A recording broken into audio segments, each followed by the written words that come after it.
Aga meid Jumal on ikka rõõmustanud ja see on olnud ka meil üks hea viis, kuidas alati Jumala ette tulla, isegi siis, kui on raske. Teadmisega, et Jumalal on võimalik selle raskuse sees oma rõõmuõli jõed voolama panna. Me oleme pidanud ka kalliks seda, et me oleme tänanud Jumalat selle armu eest, et me oleme päästetud, meie patud on andeks antud ja seda kõike siis Jumala suurest armust. Ja täna taas siis täname üheskoos, et võime olla selle ihu liikmed ja uue lepingu rahvas. Ma loen, enne kui me issanda surma mälestamise juurde tuleme siit 1. Korintuse kirjast ja teen täna seda 10. peatükist ja alates 16. salmist. Ja siin apostel Paulus, andes vaimulikke nõuandeid Korintuse kogudusele, siis tuleb ka selle toimingu juurde ja ütleb siis järgnevalt: õnnistuse karikas, mida me õnnistame, eks see ole Kristuse vere osadus. Leib, mida me murrame, eks see ole Kristuse ihu osadus. Et leib on üks, siis ka meie paljud oleme üks ihu, sest me kõik saame osa sellest ühest leivast. Vaadake neid, kes ihu poolest on Iisrael, eks need, kes ohvreid söövad, ole altari osaduses. Mida ma siis nüüd ütlen, kas seda, et ebajumala ohver on midagi või et ebajumal on midagi? Ei, vaid ma ütlen, et seda, mida ohverdatakse, ei ohverdata Jumalale, vaid kurjadele vaimudele. Aga ma ei taha, et teie saaksite kurjade vaimude kaaslasteks. Te ei või juua issanda karikast ja kurjade vaimude karikast. Te ei või osa saada issanda lauast ja kurjade vaimude lauast. Või tahame issandat teha kiivaks, kas oleme temast tugevamad? Öeldakse, et kõik on lubatud, siiski kõigest ei ole kasu. Kõik on lubatud, siiski kõik ei ehita kogudust. Ärgu ükski otsigu oma, vaid ikka teise kasu. Kõike, mida lihaturul müüakse, sööge ja ärge hakake kõhklema sisetunde pärast, sest maa ja tema täius on issanda päralt. Kui keegi uskmatust kutsub teid külla ja te tahate minna, siis sööge kõike, mida teile ette pannakse, kõhklemata sisetunde pärast. Kui aga keegi peaks ütlema, see on ohvriliha, siis ärge sööge selle inimese pärast, kes tegi märkuse ning sisetunde pärast. Aga ma ei räägi sinu, vaid teise sisetundest.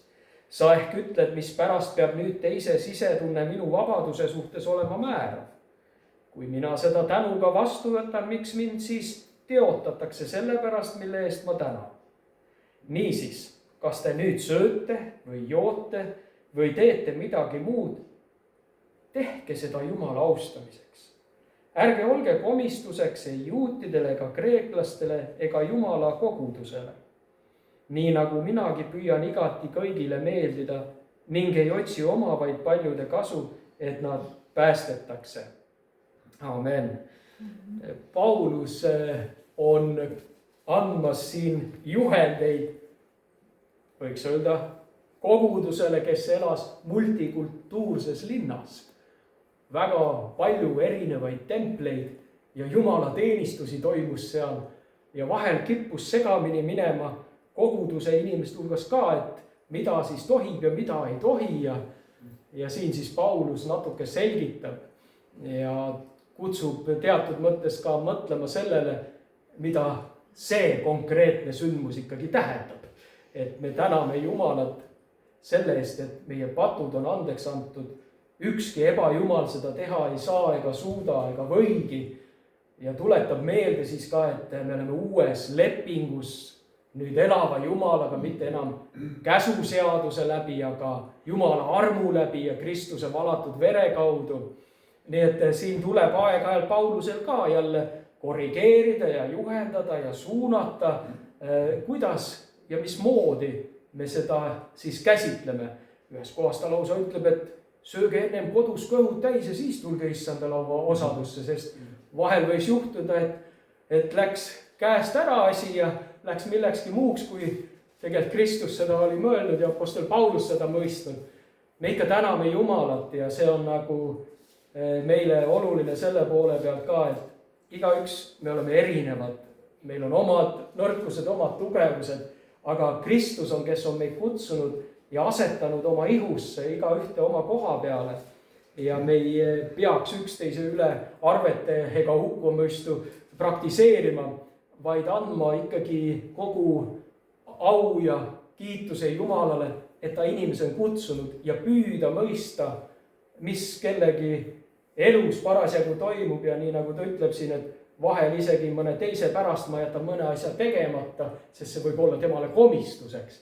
Nii et siin on palju Jumala tarkust ka sisse pandud ja ega meiegi ei tee seda sunniviisiliselt, vaid see on võimalus meile kõigile tunnistada, et jah, issand, mina olen ka üks nendest olnud, kes on olnud patune inimene ja tunnistanud üles oma patu sulle ja nüüd ma sinu armust õigeks mõistetuna võin täna seda meelde tuletada, et see on kehtiv minu jaoks jätkuvalt. Me oleme ebatäiuslikud, igaüks ka ei ole meist keegi veel täiuslikuks saanud, aga me püüdleme selle poole. Ja vahel võib tekkida olukordi, kus kipuvad just need välised asjad määrama seda arvamust, et kes tohib ja kes ei tohi. Meie ikka peame seda ka issanda lauaks ja ei ole keelanud ka teistest konfessioonidest inimestel sellest osa saada, mida vahel võib ka ette tulla, et ei lubata igal pool igat ühte. Ja eks seal on omad teoloogilised argumendid taga, aga meie oleme näinud seda issanda lauana ja avame selle võimaluse kõigile. Nii et diakon Maiu, ma palun sind ka, et me siis täname Jumalat, nii nagu me ikka seda teinud oleme ja siis anname võimaluse kõigile tulla siin ja sellest osa saada.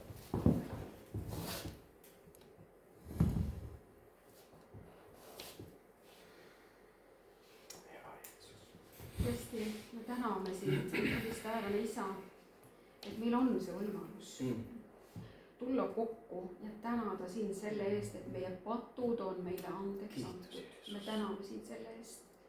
Tõesti, kui sa Jeesus olid just toitnud ära 5000 meest ja sa ütlesid, et tõesti te käite minuga, et sellepärast, et teie kõhud said täis. Issand, tõesti, sa tahad anda meile kõigile seda, et meie kõhud on täis, et meie vajadused on kõik kaetud, issand. Aga sa ometi kutsud meid oma taevase laua äärde, issand. Ja tõesti, sa tahad anda midagi veel, midagi palju rohkemat. Midagi, mis tuleb taevast, otse sinu käest, issand. Tõesti, ma tahan õnnistada igat ühte, kes võtab vastu selle ohvri täna siin, issand. Sa tunned rõõmu igast ühest, kes on vastu võtnud sinu armu, issand. Tõesti, las see arm räägib ise tema südames. Sinu sõnu, issand. Nii nagu sa oled iga ühe südames rääkinud, kes on sinu armu tõesti avatud südamega vastu võtnud, issand. Tõesti, ma õnnistan igat ühte, kes võtab selle vastu Jeesuse Kristuse nimel. Et ta on avatud sinule. Ta on vabaks saanud, et ta on andeks saanud, issand, sinu armust. Tõesti, me täname, issand. Täname, issand, selle armu eest. Jeesuse Kristuse nimel. Aamen. Jeesus, me täname, et sinu sõna on alati olnud rahvastele lambiks ja valguseks nende jalgteel. Ja seal, kus sinu nimel ollakse koos, seal on sinu tõotus, mis ütleb, et sa oled nende keskel. Ja me usume seda, et sa oma vaimu läbi oled täna siin meie keskel. Ja me oleme tänulikud, et see hetk, ka kui me võime taas meelde tuletada, miks sa sündisid, miks sa siin ringi kõndisid, miks sind risti löödi, miks sa üles äratati surnuist, issand, see kõik on nagu üks terviklik lugu, mis on avanud meile isiklikult tee armu trooni ette. Isa, sinu ette ja Jeesuse läbi, tema valatud vere läbi. Sinu sõna ütleb, et me oleme õigeks mõistetud.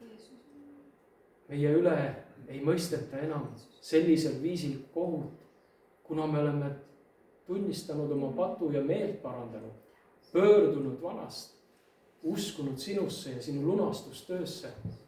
aga me ikka ja jälle vajame kinnitust.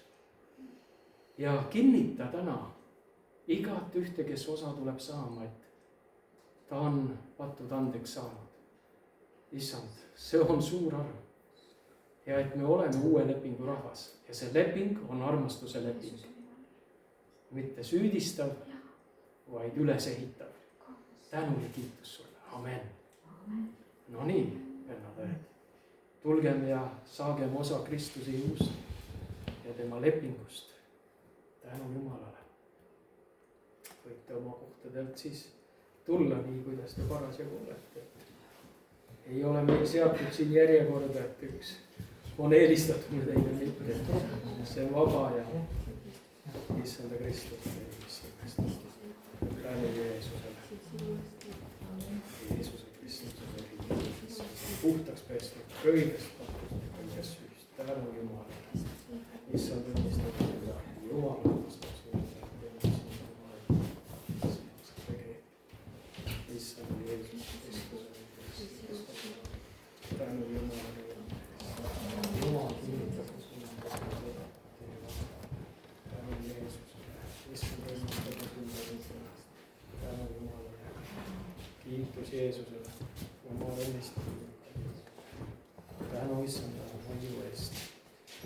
Kristus on maksnud. Tänu sulle, Jeesus. Kiitus, kiitus. Amen.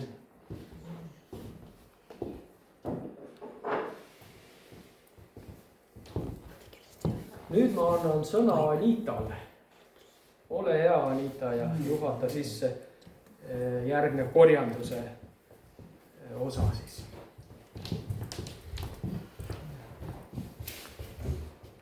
Võtame siis oma kaasa toodud ohvriandi muu koguduse töö heaks.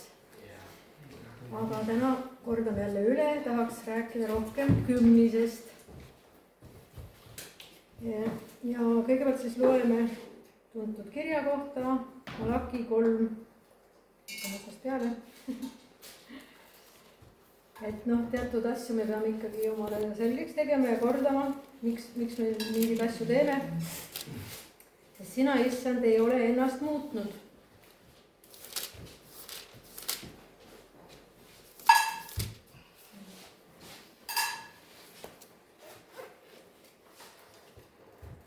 Ja teie, Jaakobi lapsed, ei ole ka sellega valmis saanud. Oma vanemate päevist alates te olete lahkunud mu seadustest ega ole neid pidanud. Pöörduge tagasi minu juurde. Tehke meeleparandus. Siis ma pöördun teie juurde, ütleb vägede Issand, aga teie ütlete, kuidas me peaksime pöörduma. Kas inimene tohib Jumalat petta? Aga teie petate mind ja ütlete, kuidas me siis petame? Kümnise ja tõste lõivuga. Needusega olgu neetud, et teie kogu rahvas mind petate. Tooge kogu kümnis vara aita, et mu kojas oleks toidust ja proovige mind ometi sellega, ütleb vägede Issand. Tõesti, ma avan teile taevaluugid ja kallan teile õnnistust küllastuseni. Ja ma sõitlen teie pärast rohutirtse, et need ei hävitaks teie põlluvilja, et teie viinapuu väljale ei jääks viljatumaks, ütleb vägede Issand. Väga hea kirja koht. Kümnist saab maksta selle numbri ja väga hea on seda teha, kui me oleme saanud palga või pensioni või toetuse või midagi kätte, kohe kanname sinna üle, sest meil kõigil on nutiseadmed, siis me oleme varustatud kogu selle aja kuni järgmise palgani või pensionini. Aga siit tuleb välja ka, et kümnise maksel on seaduslikud õigused. Et taevaluugid on avatud ja meil on õnnistus kõigis asjus. Olete proovinud? Proovinud. Hävitaja hoitakse teist eemal. Me oleme õnnistatud ja kaitstud. Ja kümnise maksele laseb Jumal kohtumõistmise ja hävituse mööda minna meist.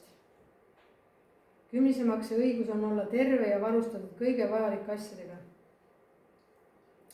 Kümnist makstes on meil täielik piisavus kõigis asjus. Igasugune soosing saab ülikülluslikuks.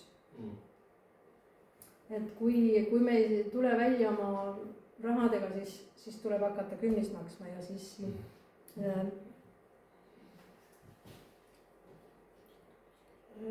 see Malaki kiri ütleb ka sedasama, et tooge kogu kümnis vara aita, et mu kojas oleks toidust. Et me oleme ikkagi lepingus Jumalaga ja ta on seadnud asjad, kuidas me peame toimima. Aga täname siis taevaisa ka ja kõiki teid, kes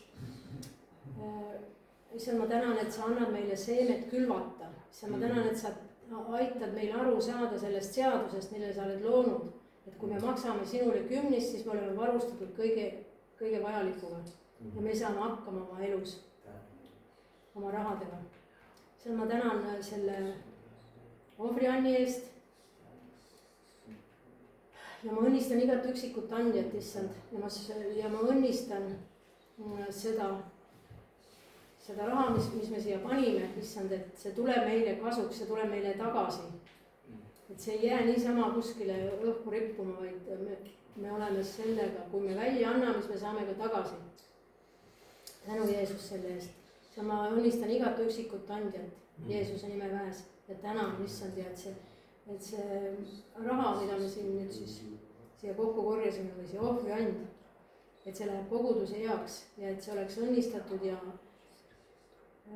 kasulikult kasutatud Jeesuse nime väes. Amen.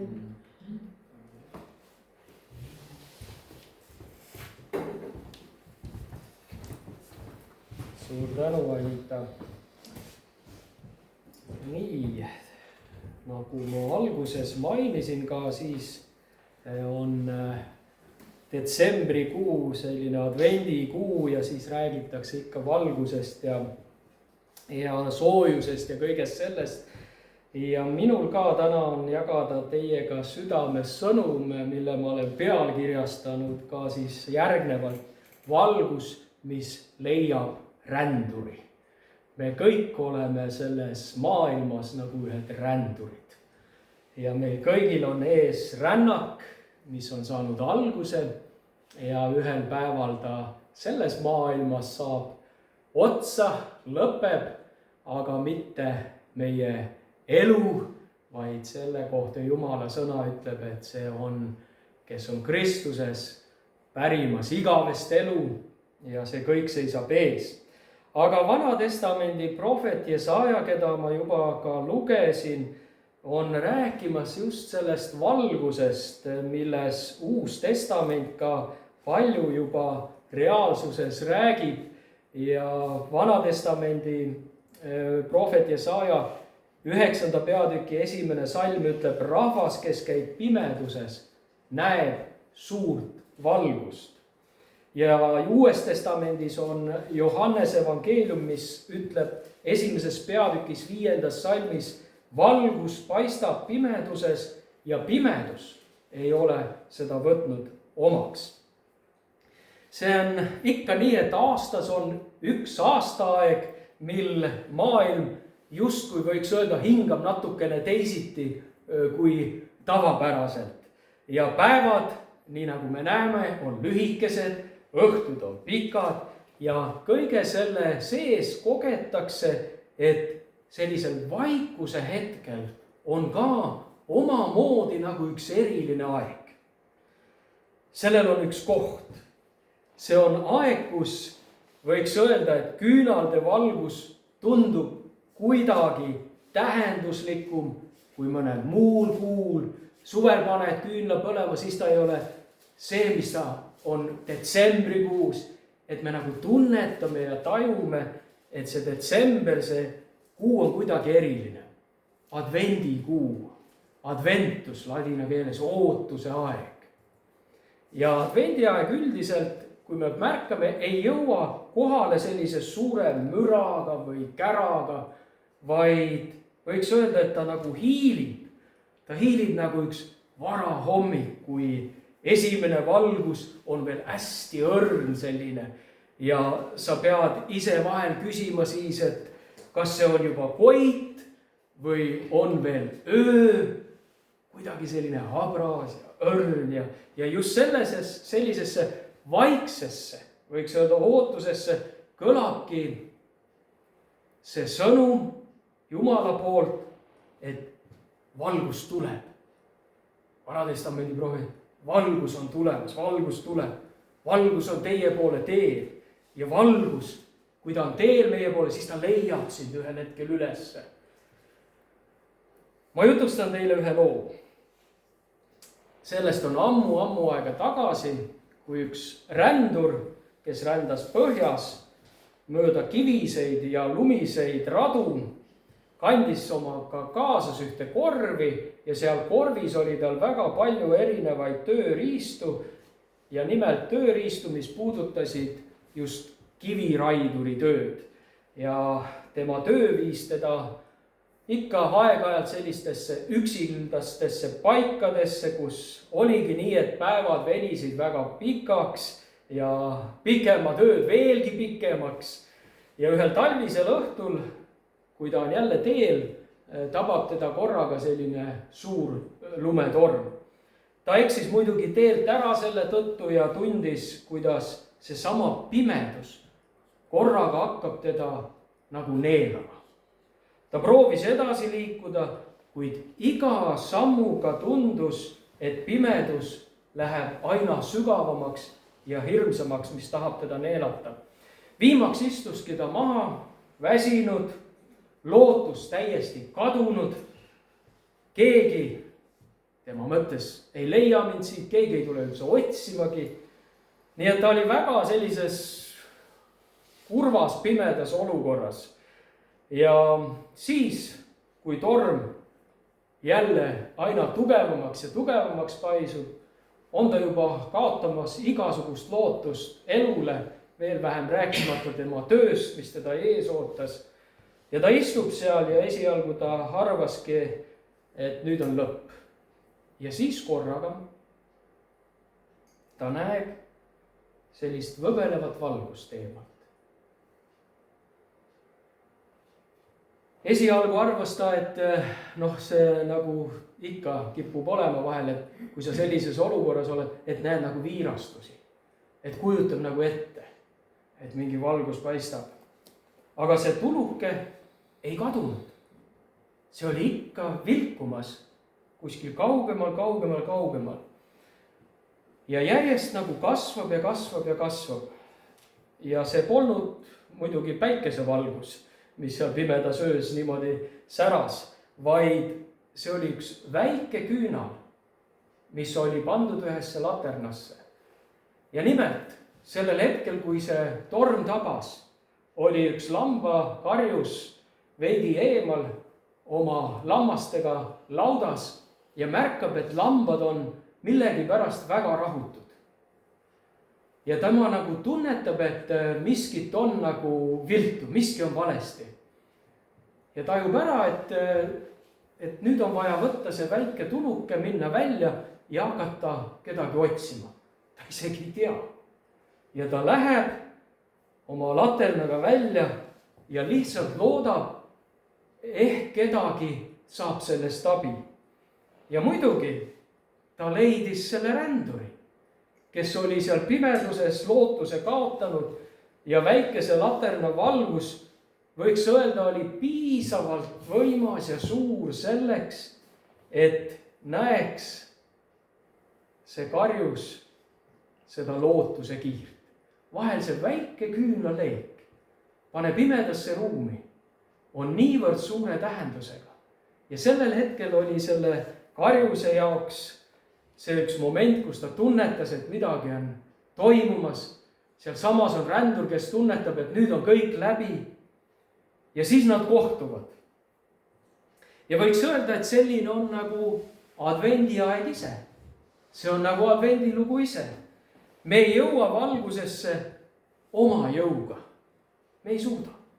Aga valgus tuleb ise meie juurde.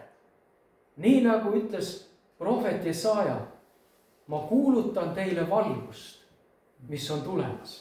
Ja ta kuulutas Jumala valgust. Jumal ei oota, et me oleksime valmis. Kas see rändur oli valmis? Ei olnud.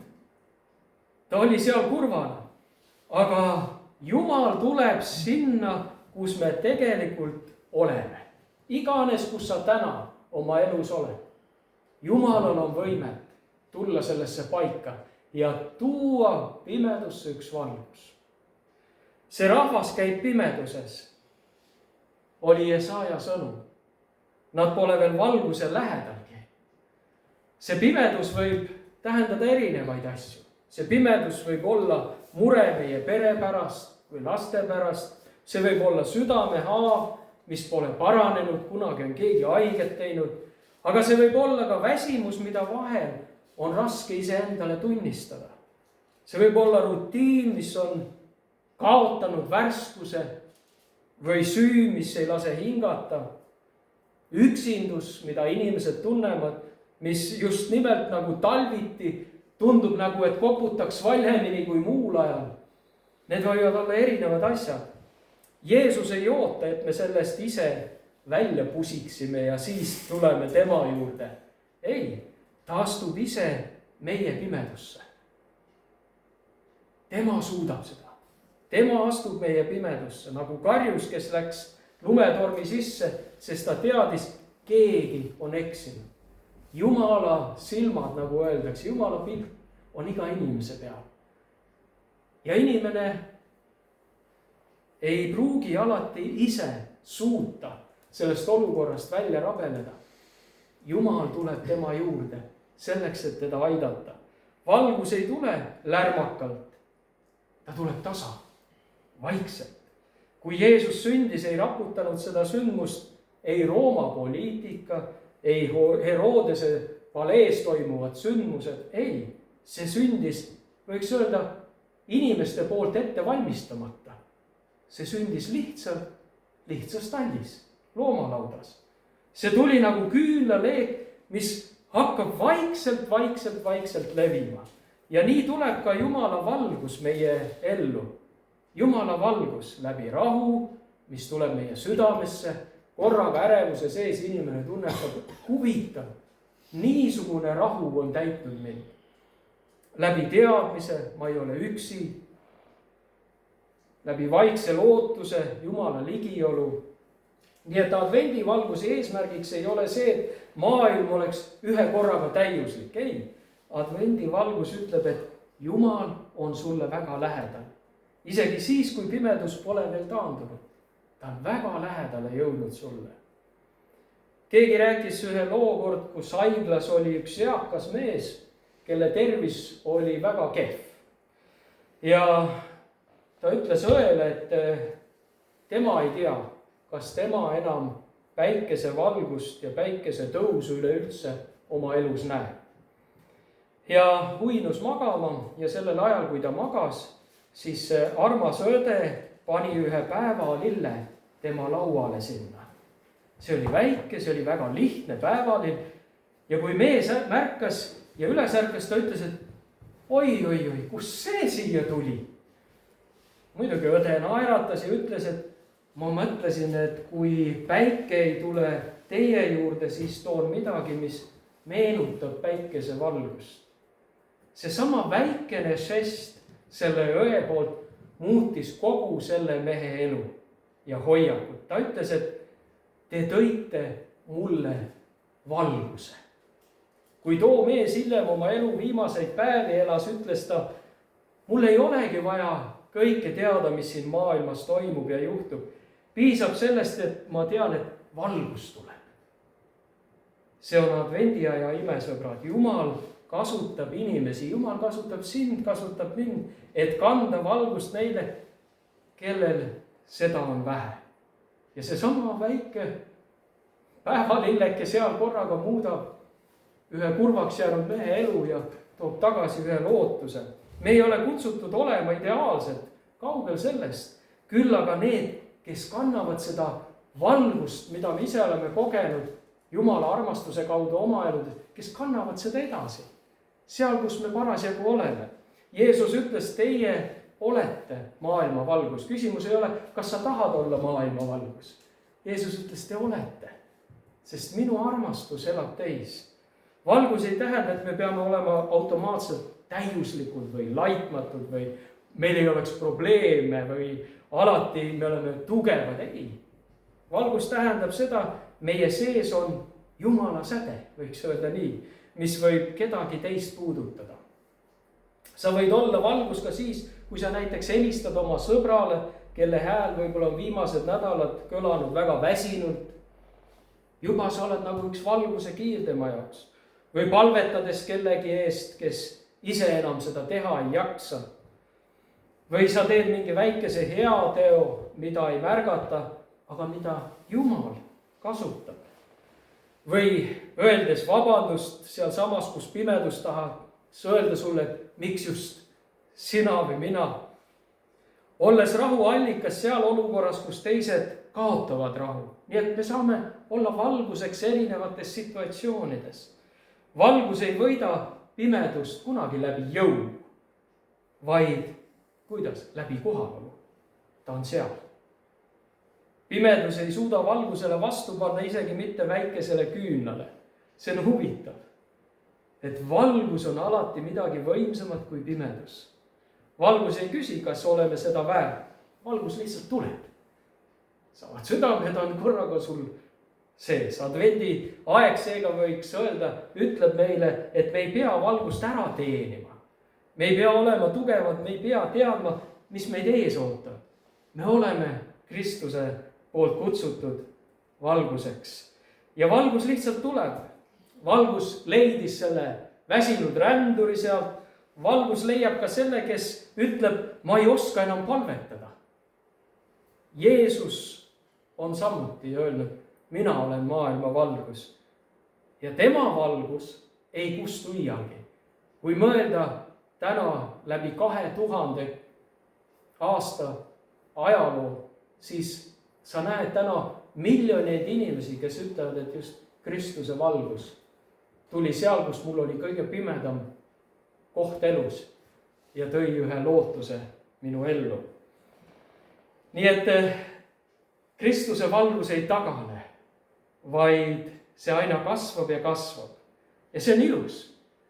See on ilus näha, kui Kristuse valgus kellegi inimese elus just sellisel viisil ka peegeldub. Ja ma usun, et see jõuluaeg, kuhu me nüüd oleme astunud, on midagi sellist, mis tuletabki meile meelde, et valgus ja soojus on ääretult olulised selles maailmas. Ja Kristus ei tee vahet, kas inimene on rikas või vaene, haige või terve. Ta tuleb sinna, kus inimene on ja teeb lootusetusse olukorda. Nii et mina kuidagi nägin, et rändurina selles maailmas koos kaasränduritega võime öelda, et meil on alati lootust tulla välja sealt nendest pimedatest kohtadest, kuhu me vahel oleme eksinud. Kristus suudab tulla ka nendesse paikadesse. Täname Jumalat, et see valgus on ka siin Hellamaal meie kaudu ja kindlasti teistegi kaudu, kes armastavad Kristust, kättesaadavaks tehtud. Meie ei peagi kuskil kellegile midagi peale suruma. Et ütlema, et näe, mina olen maailma valgus, sest Kristus ütles nii. Piisab sellest, kui inimesed tunnevad meie kõrval ennast turvalisena, tunnevad hästi. See juba kõneleb milleski erilisest, mis sinus on. See on Jumala rahu.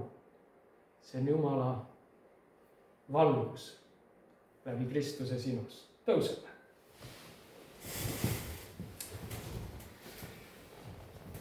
Jeesus Kristus, me täname sind, et sina oled toonud selle valguse meie eludesse.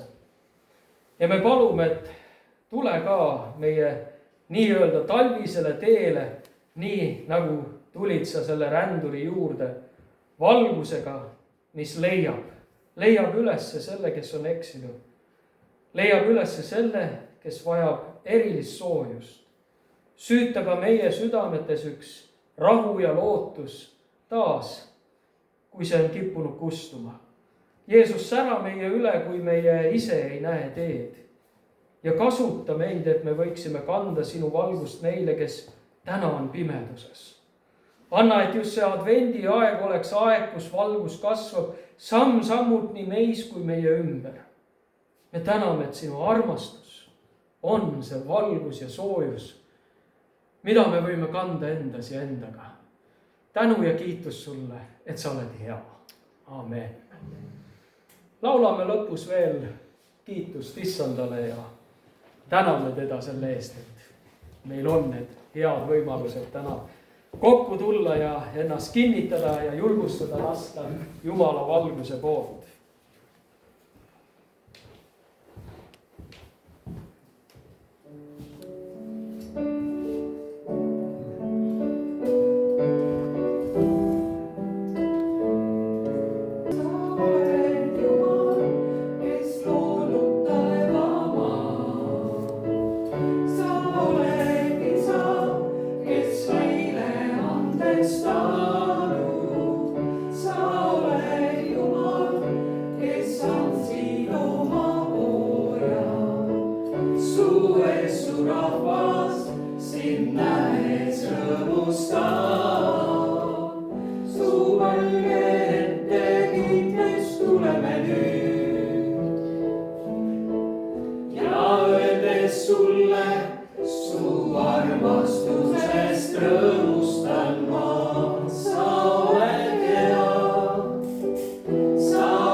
Tema armastusest rõõmustame.